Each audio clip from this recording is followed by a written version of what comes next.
Let me start by saying I totally understand that it's a little too early, right, to be talking about presidential polling for 2024. Heck, we're still 9 months away, 8-ish months, I guess, from the midterm. So yeah, it's a little early.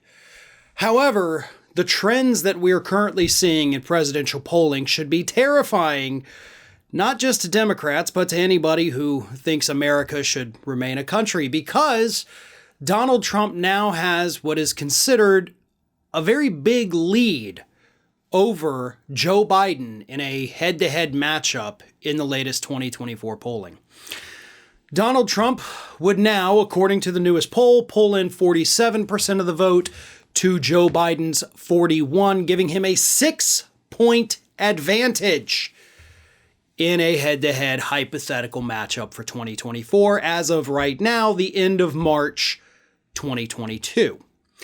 Plenty of time to right the ship, and of course those polls are going to change. But it's the change that worries me. Because 2 weeks ago, I did a segment talking about the fact that in the latest polling, the two were tied. 2 weeks later, Donald Trump has a 6-point lead. But 2 weeks ago, when I mentioned the fact that they were tied, I also talked about the fact that 3 weeks ago, prior to the 2 weeks ago, so 5 weeks ago, Biden had a 6-point lead. So in under 2 months, that is a 12-point shift in favor of Donald Trump. And if you think that Joe Biden saying that he's not going to run and instead Vice President Kamala Harris is going to be the nominee, well, then things get even worse because Donald Trump polls 49% to Harris's 38% in head-to-head matchups, according to this latest poll. So this is bad. This is a Harvard-Harris poll, by the way. So reliable, sure. But again, it's a single poll. So don't focus too much on the poll. Instead, focus on the trend. And the trend is going up for Trump and down for Biden. So the question is, how does he right the ship? Well, we know right now he's out there talking about a wealth tax. That is actually a hugely popular policy supported by majorities of Democrats, independents, and Republicans. So that's one way to do it. I think an easier way to do it would be to forgive student loan debt. You know, put more money back in the pockets of the voters. That's always going to be a good thing. And it's going to help your polls. Do something about inflation. Now, there's not a whole hell of a lot that the president can, in fact, do about it.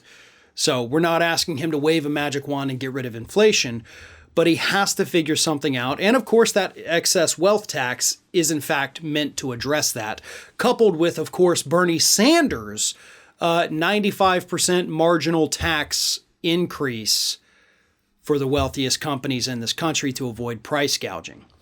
So all of that taken together would help also address inflation because it would address, good grief, it would address corporate price gouging. And of course, we can raise interest rates and all that, hugely technical economic stuff that, of course, is most likely going to happen anyway. And that could help with inflation to a degree. But the biggest thing is obviously put money in the pockets of the people. Give people something tangible. And that will boost your poll numbers. But I understand, of course, Biden's lagging polls. Right? I'm right there with everybody. I'm not happy with most of what we've seen from this administration. My question is, why are Trump's numbers going up? Right? That's what's weird to me. If they were both falling, totally understandable, right?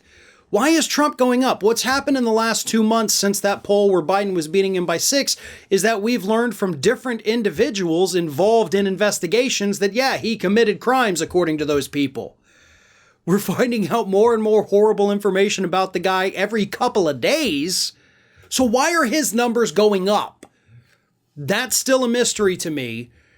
And hopefully we'll get a real concrete answer to that, because it can't just be, well, because we don't like Biden. That's not good enough. That's very cultish. But Biden has time to right the ship. Does he have time to right the ship prior to the midterms? I don't think so. That's a reality we have to face. But if Republicans take over, they once again become the party of obstruction. Believe it or not, that may help Biden. Republicans winning in 2022 may in fact be the only thing that stops Trump from winning in 2024.